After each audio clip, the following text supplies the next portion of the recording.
Alors, un article sur Cardiac concernant l'hydrogène, qui séduit par sa technologie mais pas sur son prix. Ça, c'est étonnant. Le futur du transport semble enfin se préciser. Si les voitures particulières devraient bien valider le passage à batterie rechargeable, le transport lourd, lui, opterait plutôt pour l'hydrogène, mais pour l'heure, la technologie reste inaccessible. C'est un rassemblement historique qui s'est tenu du côté d'Albi à la fin du mois de septembre. Des dizaines d'acteurs du monde du transport routier se sont réunis dans le Tarn pour découvrir ce qui pourrait être le futur de la mobilité hydrogène.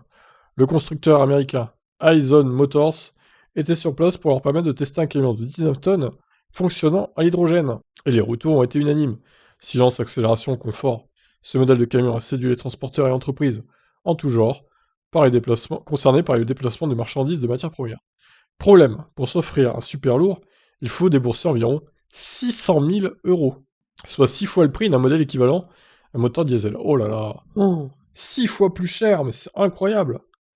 Un tarif inaccessible pour la quasi-totalité des entreprises qui sont toutefois d'accord sur un point, il faut que l'ensemble des acteurs s'accordent pour lancer la transition. Les actions isolées ne permettront pas à cette technologie de s'imposer, d'autant que le carburant reste rare et cher. Le kilogramme d'hydrogène dit vert, produit par électrolyse, est 1,5, à 2 fois plus cher que le litre de gasoil. Alors, euh, seulement 2 fois plus cher. Moi, les infos que j'avais dernièrement, c'était 12 euros le kilo, donc c'est plus que 2 fois plus cher, là, c'est plutôt 6 fois plus cher. À vérifier ça, hein, ce qu'ils disent là, hein. La filiale d'hydrogène d'EDF entend se porter candidate au projet d'un couloir hydrogène sur les autoroutes du Sud, porté par la région Occitanie. Avec les progrès réalisés dans le temps et la démocratisation de la technologie, EDF espère atteindre un kilo d'hydrogène à 7 euros d'ici 5 ans. Oui, donc ils racontent de la merde. Ils se contredisent dans leur propre article, quoi. 7 euros, donc ouais, maintenant c'est 12, on va dire. Donc ça baisserait quasiment pas tout à fait de moitié, mais presque. À 7 euros le kilo d'hydrogène, ça fait 7 euros 100 avec une voiture hydrogène, par exemple. Ouais, bon, c'est mieux déjà, là. Mais ça reste beaucoup moins compétitif que l'électrique, hein, qui tourne plus autour des 2 euros, 2,50 €, selon la voiture. Et deviendrait alors moins cher que le gasoil, dont les prix flambent actuellement. L'électrique, c'est très bien pour les véhicules légers, mais l'hydrogène, ce sera la solution pour le transport lourd, expliquait un patron d'une entreprise spécialisée dans le transport. Il ne croit pas si bien dire. En scindant clairement ses divisions automobiles et camions, Mercedes en a profité pour expliquer que les batteries n'étaient pas adaptées au monde du transport de marchandises.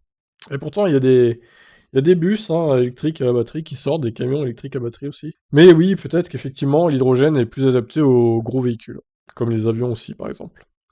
Même si certains constructeurs, Nikola, Volvo ou Mercedes, ont déjà lancé des camions à batterie, le poids de ces derniers reste un énorme problème. A l'inverse, sur les véhicules légers, l'encombrement des réservoirs d'hydrogène est un inconvénient. La sélection naturelle devrait alors se faire comme suit. L'hydrogène pour les camions et la batterie rechargeable pour les véhicules légers. Et pour les gros SUV aussi. Pourquoi pas l'hydrogène. Bon bref. Non mais ils ont raison, hein. Je pense que l'hydrogène, globalement, ça va prendre son envol avec le transport, que ce soit bus, que ce soit bateau, que ce soit avion, que ce soit poids lourd. Donc, mais l'hydrogène des voitures particulières, pour moi, ça va pas marcher des masses avant 10-15 ans, quoi, hein.